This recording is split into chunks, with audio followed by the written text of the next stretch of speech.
Bonjour, c'est Pauline, coach LinkedIn chez Madame Branding.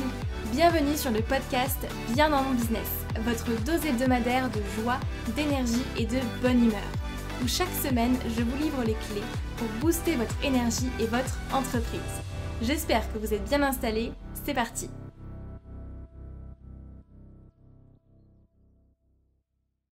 Hello tout le monde, j'espère que vous allez bien. Merci d'être là, merci d'écouter ce podcast. Alors normalement, quand ce podcast va sortir, on sera déjà fin mai. Waouh, déjà fin mai, effectivement, le temps passe vite. J'espère sincèrement que vous aurez déjà bien avancé en tout cas sur vos objectifs business puisqu'on arrive à la moitié déjà de l'année, la moitié de l'année 2021. Donc j'espère que vous avancez sereinement, en tout cas vers vos objectifs. Alors aujourd'hui, on va mettre notre focus encore une fois un petit peu sur LinkedIn et principalement sur la création de contenu. Je vais vous partager 6 raisons pour lesquelles vos posts n'ont pas de résultats, si c'est le cas. Si vos posts marchent très bien, je suis très contente pour vous et c'est parfait. Si au contraire, vous publiez régulièrement ou vous publiez en fait tout simplement sur LinkedIn, mais vous vous rendez compte que ça ne donne rien derrière, vous n'avez pas de résultats ou vous ne savez pas comment évaluer en tout cas les résultats que vous avez ou pas. Très souvent, quand je vais échanger avec beaucoup d'entre vous et que je commence à creuser et à essayer de comprendre un petit peu comment vous vous comportez sur LinkedIn, quelles actions est-ce que vous mettez en place, j'ai beaucoup de personnes effectivement qui me disent Pauline, je publie depuis plusieurs mois mais j'ai pas beaucoup de vues, j'ai pas forcément de résultats, j'ai pas de clients grâce à LinkedIn, qu'est-ce qui ne va pas, qu'est-ce que je fais mal ? Et en général, c'est souvent là qu'après vous allez me dire ah mais je ne sais pas faire, je sais pas comment écrire, j'ai pas de résultats. Pourquoi ? Eh bien c'est ce qu'on va voir aujourd'hui dans le podcast du jour. Donc je vous ai préparé 6 raisons, 6 points principaux pour lesquels vos posts n'ont pas forcément de résultats ou ne font pas assez de vues, ne vous ramènent pas de clients en tout cas derrière. Il y en a certains que peut-être vous avez déjà entendus, d'autres peut-être pas forcément, vous allez peut-être être surpris.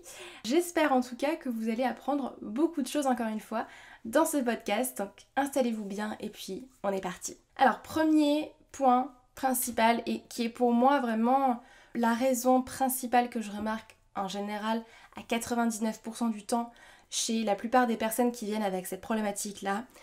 Si vos posts n'ont pas forcément de résultats, c'est très très certainement parce que vos posts ne parlent pas à votre cible, ne parlent pas à vos clients préférés. Il faut bien que vous compreniez que quand vous créez du contenu, vous créez du contenu en fait pour attirer votre cible. D'accord ? Pour augmenter votre visibilité, pour augmenter votre notoriété, mais directement vous allez vous adresser à une cible particulière, vous allez vous adresser à des êtres humains derrière. Et ces personnes-là, il faut qu'elles se reconnaissent dans vos posts. Ce serait quand même un comble que vous cherchiez à capter des clients avec vos posts LinkedIn, mais que ces clients-là, ces futurs clients ne se reconnaissent pas dans ce que vous écrivez, n'est-ce pas ? Donc votre contenu doit venir résoudre en fait directement les problématiques de votre cible.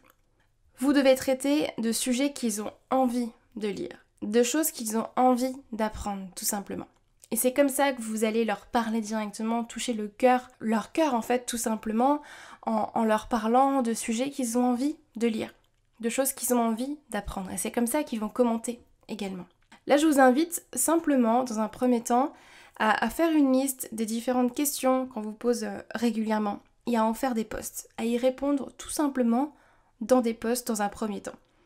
Et dans ce cas-là, vous pouvez même vous amuser, si vous le souhaitez, à varier également les formats, vidéo, images, carrousel, sondage, tout ce que vous voulez. Et je vous assure que si vous construisez vos posts pour faire en sorte qu'ils parlent directement à votre cible, à vos clients préférés, parce que je préfère utiliser le terme de client préféré que client idéal, je vous assure que si vous construisez toute votre stratégie éditoriale pour que ça parle à votre cible, déjà vous avez fait 80% du travail. Déjà là, effectivement, vous avez pratiquement tout gagné puisque vous allez directement vous adresser à la personne concernée. Ensuite, deuxième point également que je retrouve très très fréquemment, si vos posts n'ont pas forcément de résultats, c'est également peut-être, et très certainement en fait, que vous n'êtes pas régulier et vous publiez de façon aléatoire. Alors, qu'est-ce que j'entends déjà par régulier ? Si vous publiez une fois le lundi, une fois le jeudi, parfois à 8h, parfois à 16h, parfois à 19h, Vous voyez de quoi je veux parler, j'imagine. Donc ça pour moi, c'est ne pas être régulier. Quand on est régulier dans la création de contenu, on va poster déjà le même jour, aux mêmes horaires, pendant un certain temps. C'est comme ça que vous allez faire également des tests. Mais ça, on pourra en reparler à un autre moment. L'idée dans la création de contenu, c'est d'être régulier pour plusieurs raisons. Déjà, d'un point de vue algorithme, c'est beaucoup mieux puisque l'algorithme va remarquer que vous êtes régulier, donc forcément va vous mettre en avant. Mais surtout, quand vous êtes régulier également, à force, vous allez créer en fait un rendez-vous avec votre audience. Par exemple, moi je sais que tous les jeudis, je sais pas si vous l'avez du coup remarqué, mais je pense très certainement si vous me suivez sur LinkedIn, tous les jeudis je publie une vidéo. Et il est arrivé un jeudi que je ne publie pas une vidéo, j'avais un petit problème technique avec ma vidéo et je n'arrivais pas du coup à la publier. Et j'ai plusieurs personnes qui m'ont écrit effectivement sur LinkedIn en message privé en me disant Pauline, je vois pas ta vidéo, où est-ce qu'elle est, est-ce que c'est aujourd'hui que tu la postes ? Et oui, j'ai eu un petit souci, donc effectivement je l'avais pas publiée. Donc à force d'être régulier aussi, vous allez créer un rendez-vous avec votre audience. Et ça va vous permettre également de créer un lien avec les personnes qui vous suivent, tout simplement, d'avoir une vraie communauté derrière vous, tout simplement. Donc soyez réguliers. Et souvent la raison principale en général, et je comprends tout à fait que vous ne soyez pas régulier, je ne l'étais pas non plus au début, donc je vous rassure, c'est pas une fatalité. Mais souvent la raison principale pour laquelle vous n'êtes pas régulier, très souvent c'est parce que vous ne préparez pas vos posts à l'avance. Alors je sais que certains vont dire oui mais si je prépare mes posts à l'avance, ça va casser la spontanéité, l'inspiration, ça casse le flow, ce sera pas forcément très naturel. Oui, peut-être, effectivement. Maintenant, moi je suis pas forcément d'accord avec ça, moi je préfère préparer en tout cas mes posts, je pense que c'est propre à chacun. Mais en règle générale, si vous n'êtes pas régulier, c'est parce que déjà vous n'avez pas forcément d'idée de post à préparer et que le matin même vous allez vous dire aujourd'hui, qu'est-ce que je poste ? Si vous n'aimez pas préparer vos posts à l'avance, essayez au moins de préparer vos sujets et la chose en tout cas que vous voulez dire. D'accord ? Ou alors au moins avoir une liste de sujets dans laquelle vous allez pouvoir puiser si jamais vous manquez d'inspiration.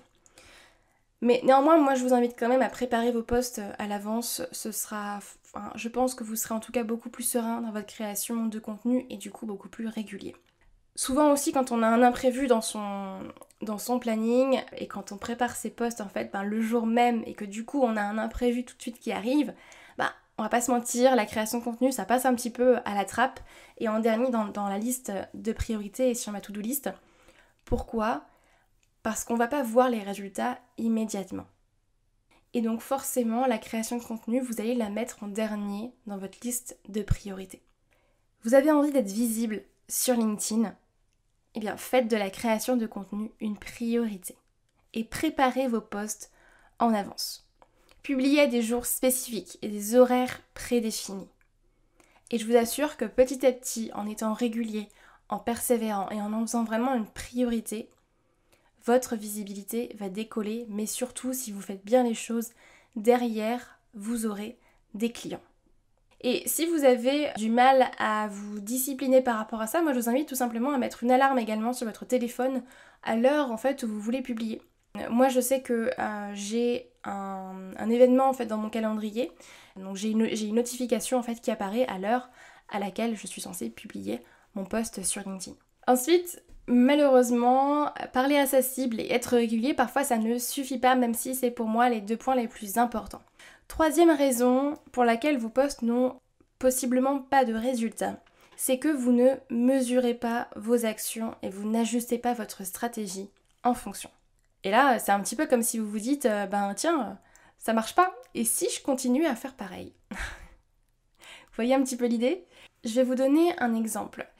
Est-ce que vous vous souvenez de la fois où vous avez commencé à apprendre à nager ? Est-ce que vous vous souvenez véritablement de votre apprentissage de la brasse ou quand vous avez appris tout simplement à nager quand vous étiez petit ? La première fois que vous avez peut-être nagé ou qu'on vous a mis en tout cas dans une piscine, eh bien vous avez probablement fait comme tout le monde et vous avez fait ce qu'on appelle le petit chien. puisque vous n'avez pas forcément encore appris à faire la brasse ou vous ne saviez pas encore comment la faire. Mais j'imagine que très très vite, vous vous êtes rendu compte que vous n'alliez pas aller très très loin en nageant de cette manière-là et que vous allez vous épuiser très très vite. Donc, qu'est-ce que vous avez fait? Petit à petit, on vous a appris la brasse, on vous a appris à nager correctement pour que ce soit beaucoup plus efficace pour vous, moins énergivore et que vous puissiez nager tout simplement correctement. Alors, avec cette comparaison un petit peu pourrie, là où je veux en venir, c'est qu'avec la création de contenu, c'est pareil. Si quelque chose ne marche pas, on change. D'accord? Ça sert à rien de continuer à faire quelque chose qui ne fonctionne pas et d'essayer de forcer. À un moment donné, effectivement, ça marche pas, ça marche pas. On change. Mais pour changer, il faut déjà savoir ce qu'on change. Et du coup, ce qui ne marche pas. Et pour vraiment savoir ce qui ne marche pas, là où ça coince, bien évidemment, il va falloir mesurer. Il va falloir que vous mettiez en fait des indicateurs de mesure pour mesurer l'impact de vos posts. Alors les indicateurs de mesure, ça peut être diverses choses, ça peut être le nombre de vues, le nombre de commentaires, le nombre de likes, le nombre de messages privés reçus suite à tel ou tel post. Là, ça va dépendre vraiment de votre activité et surtout des objectifs que vous mettez derrière la création de contenu. On pourra y revenir ensemble si vous le souhaitez. Et du coup, l'important, c'est de vous mettre des indicateurs de mesure, de mesurer l'impact de vos posts et de faire des tests, par exemple, sur un mois. Admettons votre indicateur de mesure, je vais vous donner un exemple beaucoup plus précis. Votre indicateur de mesure, admettons, c'est l'horaire à laquelle vous allez publier. Parce que vous avez envie de tester si 8 heures c'est le meilleur horaire pour publier ou si au contraire vous avez envie de publier à 16 heures l'après-midi. Eh bien vous allez faire des tests sur un mois. Pendant un mois vous allez publier à 8 heures, puis vous allez mesurer en fait l'impact de vos posts en termes de nombre de vues, en termes de commentaires, likes, etc. Enfin ce que vous souhaitez. Et le mois d'après, vous allez pouvoir tester sur 16 heures. Et là, en fonction des résultats que vous aurez notés, en fait en fonction des indicateurs de mesure que vous aurez mesurés, tout simplement, vous allez pouvoir en tirer des conclusions, ajuster et optimiser votre stratégie. Et c'est comme ça que vous allez avancer, c'est comme ça que vous allez avoir plus de résultats, tout simplement. Donc, troisième erreur, c'est que vous ne mesurez en général pas vos actions et vous n'ajustez pas votre stratégie en fonction. Ça, je pense qu'il y a très très peu de personnes qui le font régulièrement sur leur création de contenu et pourtant, c'est essentiel pour moi. Ensuite, j'en arrive à mon point numéro 4 qui va sans doute vous parler logique et pourtant, je suis quasiment certaine que vous ne le faites pas régulièrement ou que vous ne le faites pas en tout cas sans doute de la bonne manière. La raison numéro 4 est que vous n'interagissez pas avec votre réseau. Rappelez-vous, nous sommes sur un réseau social et je mets vraiment l'emphase sur le mot social, d'accord? Donc si on était à l'écrit, là je l'aurais mis en lettres capitales, en gras. Donc imaginez bien ce mot là devant vous. Nous sommes sur un réseau social. Donc je vous invite à revenir vraiment à l'essentiel. Échangeons simplement en fait, comme des êtres humain, j'ai envie de dire. Il suffit simplement d'échanger d'abord avec votre réseau. Donnez de la valeur aux autres, allez commenter les posts des autres et je vous assure qu'ils vous le rendront. Comment voulez-vous vous attendre à ce que votre réseau vienne commenter vos posts si vous n'allez pas commenter les leurs? Alors il ne s'agit pas non plus de commenter tous les posts de votre réseau en vous attendant à ce que eux viennent commenter chez vous. Non, c'est pas l'idée. L'idée c'est d'aller en fait donner de la valeur à votre réseau, d'aller créer en fait votre réseau, de networker, de réseauter, de travailler votre réseau. J'avais fait d'ailleurs une vidéo YouTube à ce sujet-là. Si vous voulez aller la regarder, elle est sur ma chaîne YouTube. Mais c'est très important de travailler votre réseau. N'oubliez pas, on est sur LinkedIn, qui est un réseau social professionnel, qui a été créé à la base pour ça, pour réseauter, pour échanger entre professionnels. Donc vous ne pouvez pas juste publier et paf, vous attendre à ce que les gens viennent à vous. Interagissez avec votre réseau. Et c'est très très bien puisque ça fait la transition avec mon point numéro 5 qui est que vous restez passif et vous attendez que vos clients viennent à vous. Encore une fois, nous sommes sur un réseau social, l'échange est primordial. Et comme tout dans la vie, ça ne va pas que dans un sens. D'accord? C'est pas possible, malheureusement. Et non, vos prospects ne viendront pas vous voir comme par enchantement, un dimanche matin ou mercredi matin, je ne sais pas. Ça ne marche pas comme ça. Malheureusement, je sais qu'on aimerait bien tous avoir une baguette magique, mais non, vos prospects ne viendront pas vous voir comme par magie. Donc allez vers les gens. Ne restez pas forcément dans votre coin, osez vous mettre en avant. Alors je sais que ça c'est pas facile, je sais que souvent c'est un grand blocage pour beaucoup d'entre vous, mais osez vous mettre en avant. LinkedIn, honnêtement, est un réseau tellement bienveillant. Avec le recul que j'ai aujourd'hui, j'avais beaucoup d'a priori sur LinkedIn il y a des années quand je me suis inscrite sur ce réseau-là. Et honnêtement, c'est un réseau qui est tellement bienveillant et vous seriez très surpris, je pense, des retours que vous pourrez avoir. Donc allez vers les gens. Allez-y, osez échanger, osez vous mettre en avant. Et si vraiment c'est quelque chose qui vous bloque, on peut tout à fait effectivement le travailler en séance de coaching ensemble, puisque je sais que c'est un blocage qui est très très pesant et qui bloque beaucoup de personnes, en tout cas dans la création de contenu. Enfin, raison numéro 6 et dernière raison, très souvent aussi, la raison pour laquelle vos posts n'ont pas forcément de résultats et ne vous amènent pas de clients, c'est tout simplement parce que vous n'êtes pas focus sur vos objectifs. Je le répéterai jamais assez, mais en business, se fixer des objectifs est primordial. Se fixer des focus, mais correctement, parce qu'il ne s'agit pas non plus de dire « Ok, je veux 3 clients par mois ». Oui, ok, mais ça c'est pas... Là on n'est pas clair. Il faut préciser un petit peu cet objectif et surtout que avoir 3 clients, c'est quelque chose qui ne dépend pas de vous. Donc l'idée c'est de créer aussi des objectifs que vous pouvez maîtriser en fait et des actions bien spécifiques qui dépendent de vous. Mais ça ce sera je pense en tout cas le sujet d'un podcast prochain. Donc ce que je voulais vraiment vous transmettre comme message sur ce point numéro 6, c'est que très souvent vos posts n'ont pas de résultats pour la raison simple que vous n'êtes pas focus sur votre objectif et que très souvent la création de contenu c'est pas une priorité pour vous. Ça passe au second plan et vous n'en faites pas un objectif clair. Je sais qu'on ne peut pas tout faire en même temps. Et croyez-moi, j'en suis la première déçue. Moi j'ai pour habitude de faire beaucoup de choses, je pense que vous l'avez remarqué si vous me suivez depuis un certain temps, et ça me frustre effectivement au quotidien vraiment qu'on ne puisse pas tout faire en même temps, mais malheureusement ce n'est pas possible. Et sinon vous allez risquer vraiment de vous éparpiller et surtout de vous épuiser et ce serait dommage. Là je vous renvoie vraiment vers le podcast numéro 17 que j'avais enregistré sur le danger d'avoir trop d'idées et sur le fait vraiment de s'éparpiller. Je vous avais donné effectivement des clés pour justement prioriser vos actions et vos idées en business. Mais revenons à nos moutons du coup, à notre création de contenu et la raison que je vous ai transmise qui est vous n'êtes pas focus sur vos objectifs. Si vous publiez sans avoir d'objectifs, sans avoir mis forcément de process en place, sans focus clair, forcément votre stratégie elle est un petit peu bancale. Votre maison elle est pas solide, elle est pas sur des bonnes bases en fait, tout simplement. Et honnêtement vous vous tirez une balle dans le pied.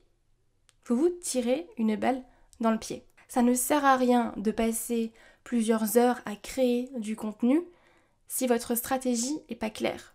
Vous allez perdre votre temps, vous allez perdre votre énergie et vous ne serez pas forcément efficient dans votre travail. Donc demandez-vous clairement quel est l'objectif vraiment de votre création de contenu.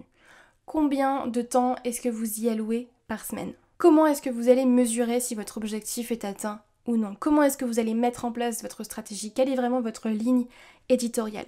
Quand allez-vous publier? Toutes ces questions-là, il faut qu'elles soient clarifiées avant que vous vous lanciez vraiment dans une stratégie éditoriale pour moi. Et là, je vous ai vraiment mis en tout cas le haut de l'iceberg. Il y a encore tellement de choses à clarifier pour que ce soit vraiment optimal.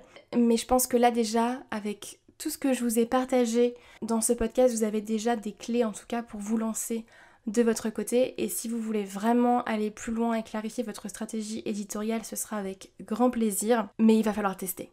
Il va falloir que vous vous lanciez et que vous testiez.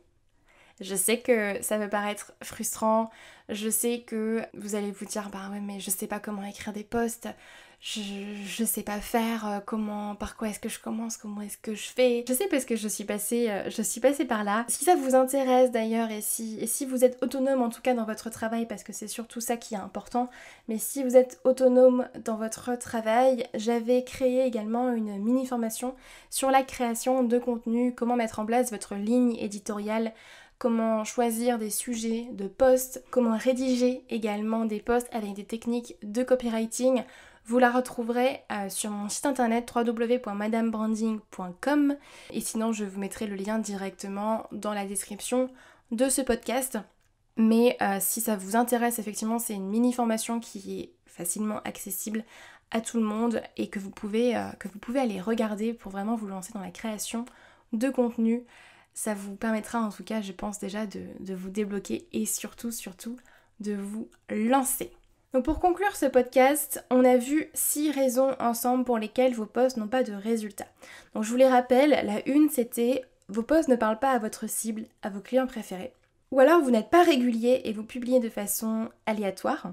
Numéro 3, vous ne mesurez pas vos actions et vous n'ajustez pas votre stratégie. 4, vous n'interagissez pas avec votre réseau. 5, vous restez passif et vous attendez que vos clients viennent à vous. Et enfin, la raison numéro 6, vous n'êtes pas focus sur vos objectifs. Je sais que la création de contenu peut faire peur au début et que beaucoup de personnes en font vraiment toute une montagne. Vraiment, allez-y pas après pas. Petit pas après petit pas. Baby steps comme on dit, vous ne gravirez pas toute la montagne en une journée, ce n'est pas possible, d'accord? Et c'est normal, je vous invite à tout simplement vous rappeler le jour où vous avez décidé de vous lancer dans l'entrepreneuriat et à mesurer le chemin que vous avez parcouru depuis.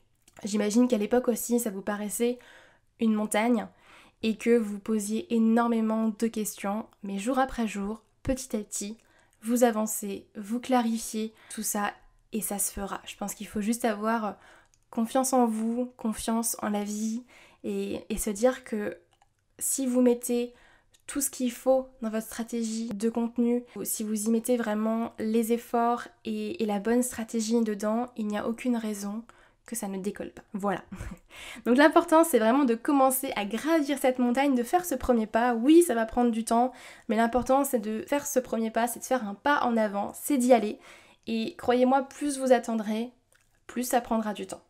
Donc, allez-y, lancez-vous. C'est vraiment mon mot du jour. Lancez-vous, allez-y, testez et vous verrez que LinkedIn est un réseau merveilleux et très bienveillant qui peut véritablement faire décoller votre business. Voilà, bah écoutez, j'espère que ce podcast vous aura plu, qu'il vous aura appris encore beaucoup de choses. Moi en tout cas, j'adore vous enregistrer ces podcasts. N'hésitez pas à me laisser une petite note et un commentaire sur Apple Podcast, ça aidera bien dans mon business en tout cas à se faire connaître et ça me ferait en tout cas très très plaisir. Moi je vous souhaite à toutes et à tous une très très belle semaine. Prenez soin de vous, prenez du temps pour vous parce que c'est très important et puis on se retrouve lundi prochain pour un nouvel épisode de Bien dans mon business. Bye bye!